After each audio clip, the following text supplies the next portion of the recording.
시청자 여러분 안녕하십니까? 헬로티비 뉴스 시작합니다.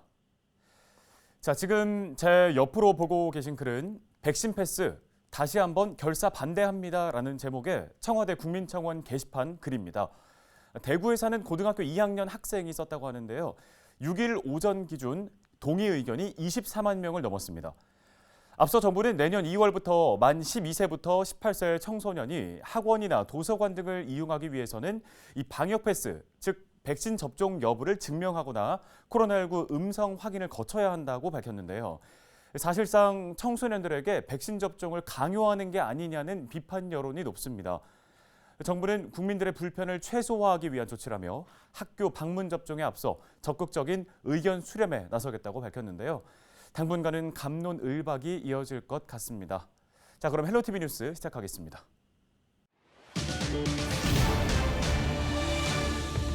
내년 1월 2일까지 전남 지역 전역에 강화된 방역 수칙이 적용됩니다. 사적 모임은 최대 8명까지로 제한됩니다.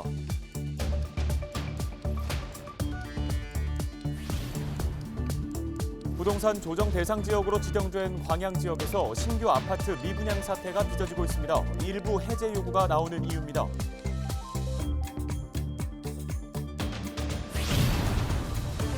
청년들의 창업을 격려하기 위해 순천시가 파격적인 지원책을 내놓고 있습니다. 예비 창업가 발굴부터 육성, 투자 유치까지 모두 다 지원하는 순천형 창업 생태계를 조명해봅니다.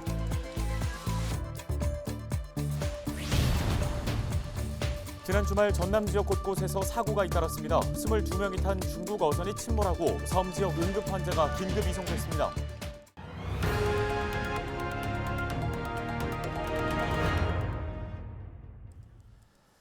뉴스를 보다 보면 부동산 이슈는 늘 뜨거운 감자인 것 같은데요. 지역에서도 집값이 어떤지 또 어떤 규제가 있는지 시민들의 관심이 높습니다.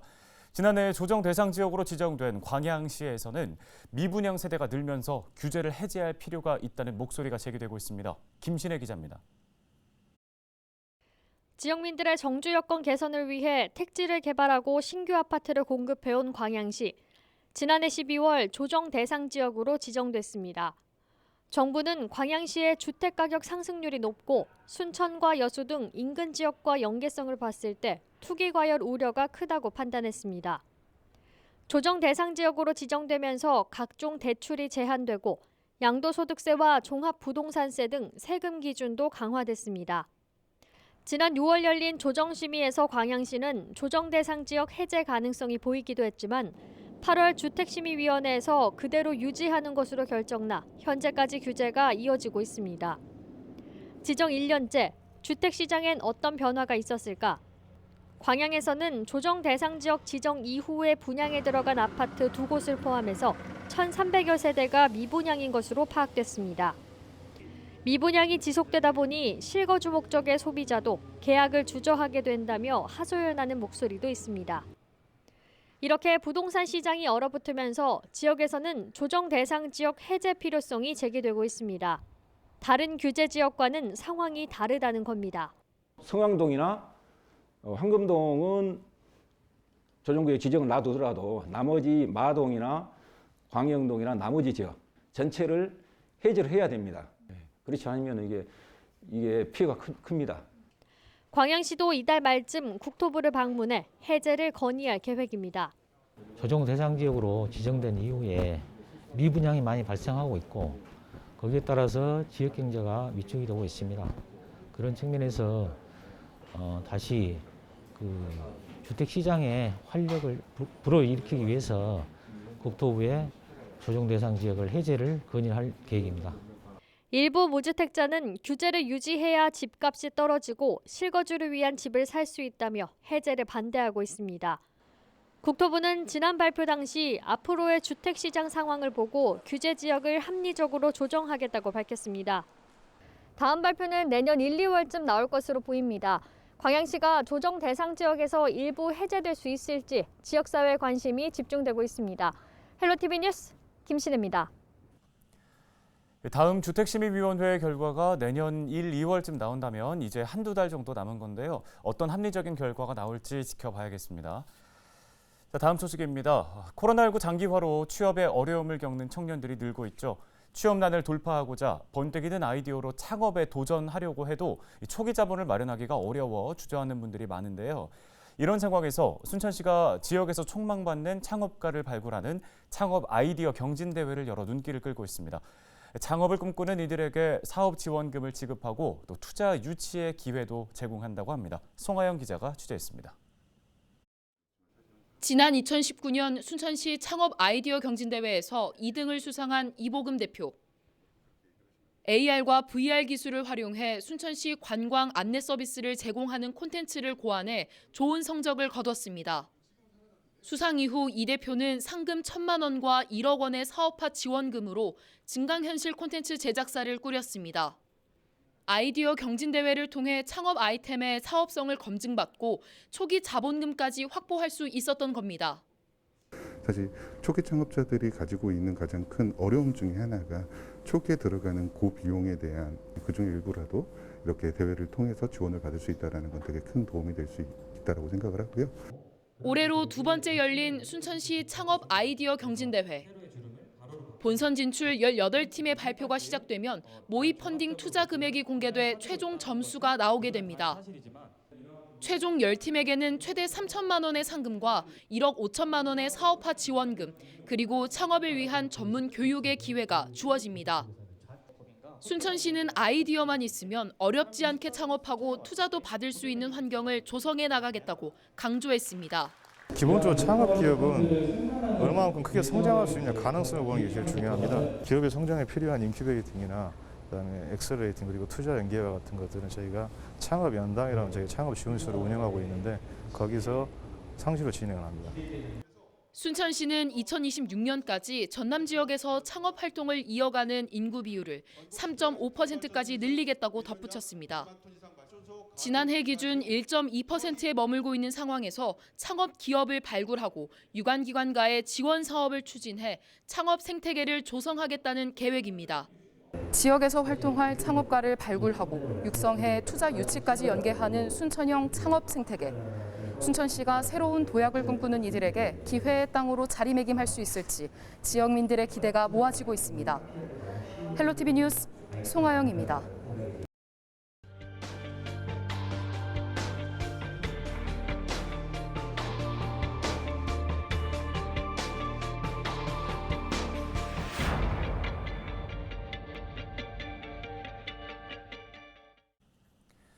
네, 다음은 주말에 발생한 주요 사건 사고 소식입니다. 여수에서 중국인 22명이 탄 배가 침수돼 해경이 구조에 나섰습니다.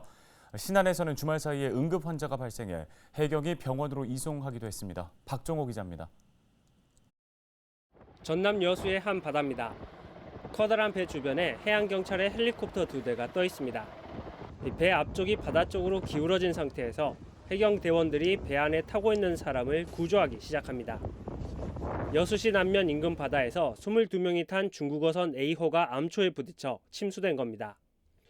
여수해경은 경비함정과 항공기 등을 보내 22명을 모두 구조했습니다. A호는 남태평양에서 참치를 잡고 중국 석도항으로 이동하는 과정에서 암초에 걸린 것으로 추정되고 있습니다. 중국어선은 뱃머리 쪽에 물이 들어와 침몰까지 이어지진 않았습니다. 중국어선 선원 전원 22명은 저희 전원 구명조끼를 착용하고 있었고, 당시에 선수 쪽에 파공으로 인해서 선수 창고에 물이 차 들고 있었거든요. 그래가지고 저희 최초 도착한 517 함정이 단정을 내려가지고 섬 지역에서 응급 환자가 잇따라 발생하기도 했습니다. 지난 5일 새벽 1시 30분쯤 신안군 상태도에서 50대 남성이 긴급 이송됐습니다. 코에서 발생한 출혈이 지혈되지 않는다는 신고에 흑산도 보건소로 인계됐습니다. 또 신안군 흑산도에 살고 있는 70대 주민은 심근경색이 의심된다는 신고로 목포의 한 대형 병원으로 옮겨지기도 했습니다. 흑산도에서도 저희 심근경색 응급 환자가 발생을 해서 저희가 목포항공대 헬기를 통해서 신속하게 이송을 실시하였습니다. 네, 저희 목포해양경찰서는 섬 지역에 응급 환자들이 발생했을 경우 신속하게 육지로 이송하기 위해서 최선을 다하고 있습니다. 신안에서는 5톤급 어선의 불이나 9천만 원 상당의 재산 피해가 발생하는 등 12건의 크고 작은 화재 신고가 잇따랐습니다. 영광에서는 11살 아이가 아파트 화단에 쓰러져 소방당국이 병원으로 긴급 이송했습니다. 헬로티비 뉴스 박종호입니다.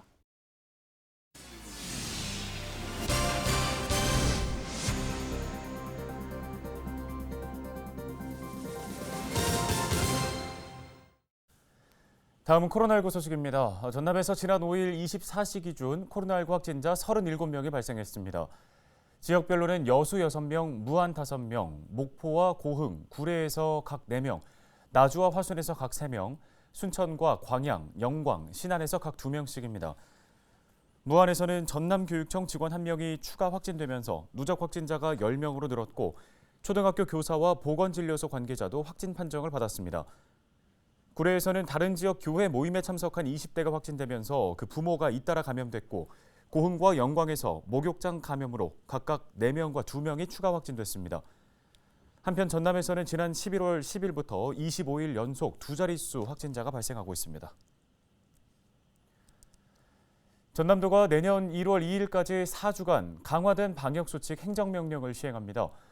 이번 행정명령은 단계적 일상회복 이후 지속되는 감염 확산세를 안정시키기 위한 정부 방침의 후속 조치입니다. 이에 따라 사적 모임은 접점 여부와 관계없이 8명까지 가능합니다.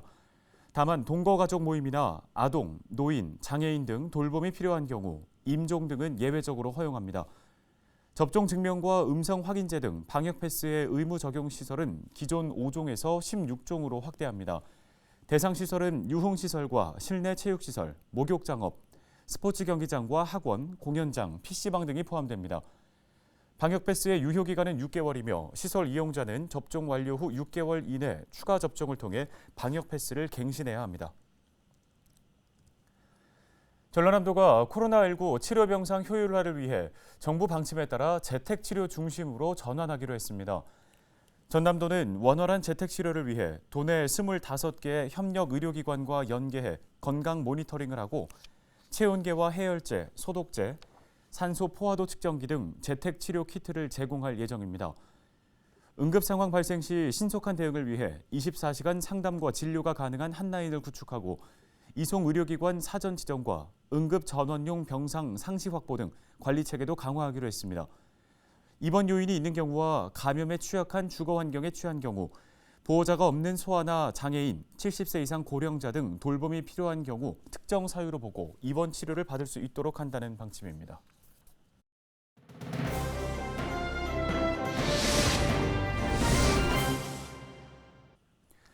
다음은 키워드로 정리한 우리 지역 뉴스입니다. 먼저 첫 번째 살펴볼 키워드 AI 비상입니다. 충남에서 고병원성 조류 인플루엔자인 AI 의심 사례가 나오면서 최근에는 전남 지역까지 확대되고 있는데요. 영암의 한 산란계 농장에서도 고병원성 조류 인플루엔자인 AI 의심 사례가 발생했습니다. 산란계 농장에서는 올해 들어 처음입니다. 방역당국은 해당 농장에 대한 출입을 통제하고 농장에서 사육 중인 3만 6천여 마리를 예방적 차원으로 살처분했습니다. 전라남도는 오는 10일까지 산란계 농장 87곳을 대상으로 소독과 방역관리 등을 점검할 계획인데요. 농가들에게도 어려움이 예상되는 만큼 철저한 관리와 방역이 필요해 보입니다. 네, 이어서 두 번째 키워드는 갈대입니다. 유네스코 세계 자연유산으로 지정된 순천만 습지에서 오는 11일과 12일 이틀 동안 갈대 축제가 개최됩니다. 축제의 첫날에는 순천만 용 줄다리기 퍼포먼스와 흑두루미 국제 사진 공모전이 열리고요. 둘째 날에는 탐조 프로그램과 학술 포럼이 진행됩니다. 또한 갈대 축제 기간 동안 한국과학관협회 특별기획전 시 소규모 가상 우주공간 체험이 펼쳐집니다. 순천만 습지의 전체 면적은 5.4제곱킬로미터, 갈대밭의 면적은 22.6제곱킬로미터로 충분한 거리 두기와 비대면 관광이 가능할 것으로 예상됩니다.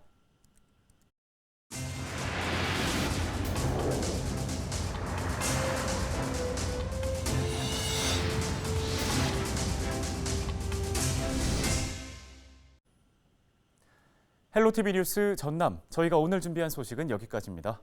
시청해주신 여러분 고맙습니다.